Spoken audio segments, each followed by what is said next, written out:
Good morning sa inyo lahat guys. Medyo tanghali na tayo and kakatapos ko lang magpakain ng mga isda sa mga reef tub. Nandun yung mga gapi, molis, pinakain ko na sila. So ngayon guys, mag-breed tayo ng gapi. Dito guys, sa mga tank na to, ito yung aking mga gapis. Yan. So nagbakante ako dito ng isa ka tank, kasi dito tayo mag-breed ng gapi.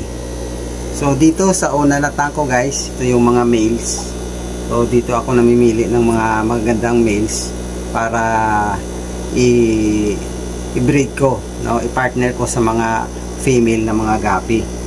So ayan, tingnan natin dito ng malapitan. Ito na guys yung aking mga male na mga gapis. So ito guys, ito yung YKC. Yan, mga YKC yan. So ito naman ay RDSS. Ayan, cross yan ng YKC. Yan ang result niya. While ito naman yan, RDSS. Tingnan mo yung ano niya, RDSS yan. Ayan. So itong line na to, pinagpapatuloy ko na rin. Yan. So marami pa yan. Ayan, ito RDSS din to. Yan. So na-cross na rin yan sa YKC. Yan. So ito result ng crossbreeding ng RDSS sa YKC. Ayan ang itsura niya.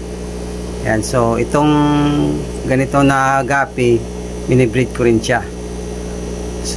Yan. So marami pa yan guys. Yung mga males dito ay malalapad yung kanilang mga fins. Yung dorsal fins nila, yung caudal fins nila malalapad. So gusto ko to i-continue ang ganito na line na mga gapis kasi maganda yung mga hugis ng mga fins nila, malalapad, malalaki compare sa iba kong gapis na hindi ganito kalalapad yung mga fins nila or kaganda. So ngayon pakita ko sa inyo yung mga gapi ko na hindi ganito kalalapad yung mga fins nila.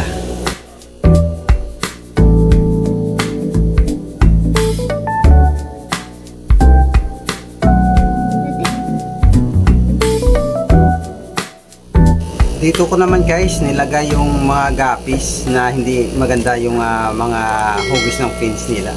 Pero maganda yung kulay nila. Ito yung mga tiger gapis ko na nabili dati and ngayon currently inalagaan ko.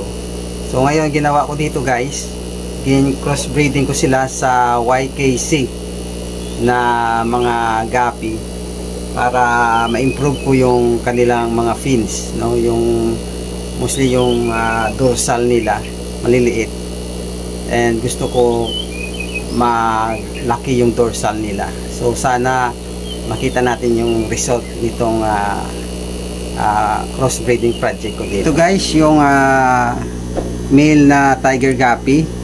Yan, kung mapansin nyo guys yung kanilang kulay maganda. Maganda yung kulay nila. Ang problema lang nila yung kanilang dorsal, yung liliit na dorsal. Yan, so gusto ko i-improve to na tiger gapi. So ang ginawa ko dito guys, nilagyan ko sila ng female na YKC. Ayan, YKC na female yan. And hopefully magkaroon tayo ng crossbreeding dito. And sana magkaroon tayo ng tiger gapis na malalapad yung dorsal at caudal fin. Ayan, yun yung mga male. Okay na sana yung kanilang dorsal, caudal. Okay na sana yung caudal nila, makulay. Yan, malalaki din yan, malalapad. Yung kulang lang nila yung dorsal nila, maliliit. So, ito guys yung female na crossbreeding ko. Ayan, laki na ng tiyan. Malapit na yan mga anak, malapit na yan mag-drop. So gawin natin, lipat natin to. Ayan, itim na yung kanyang tiyan. Malapit na yan siya mag-drop. So lilipat natin to sa tank na 10 gallons. para doon siya mga anak. Kasi kung dito hindi natin mabantayan. So mayroon pa rin dito, ayan din, ito din oh, ayan oh, laki na rin ang tiyan. Hindi pa masyado maitim yung tiyan niya. Ayan, ito rin, buntis na rin yan. Ayan, so hulihin natin yung female na no, ito. Ayan oh, itim na yung tiyan niya. Lapit na yan mga anak. So tanggalin natin yan, lipat natin doon sa 10 gallon na aquarium.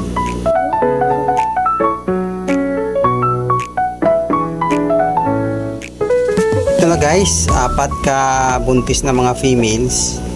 Ngayon ililipat na natin to sa birthing tank.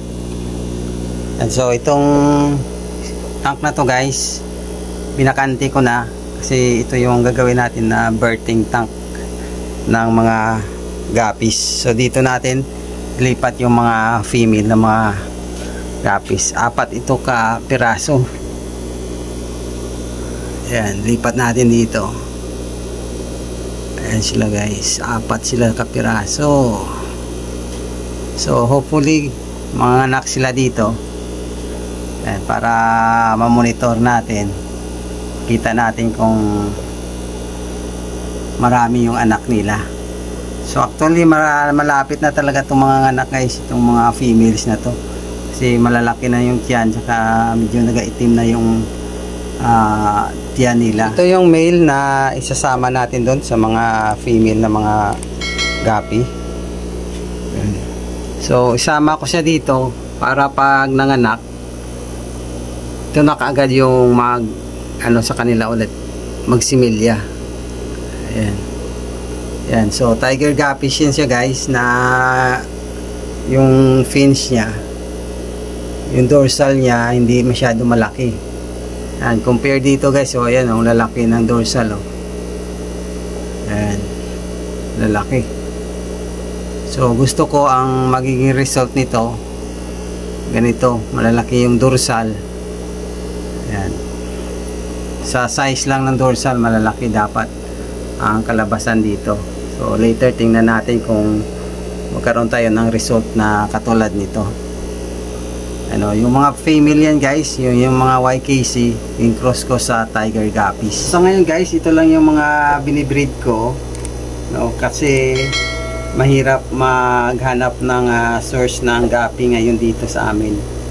So pwede ka makabili ng guppy pero outside dito, and medyo may kamahalan, no? So last time na-inquire ko, yung trio nasa 1,500, mayroong 1,000, mayroong 1,500, wala pa yung shipment. So yung shipment probably nasa 500, so mga cost lahat nasa 2,000, and hindi mo pa sure kung pagdating dito buhay.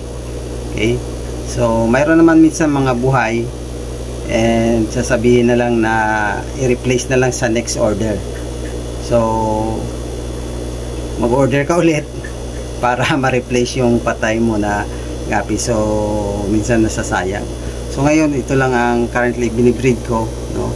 Yan, tsagaan ko na lang muna to sa guppy breeding ko kasi mahirap maghanap ngayon ng mga guppy dito sa lugar namin. So ayan guys, sana nagustuhan nyo ang video na to, at kung bago pa lang sa channel ko, don't forget to click the subscribe button and click the bell button para ma-notify ka sa pinakabagong videos ko. Once again, thank you so much for watching and see you on my next video.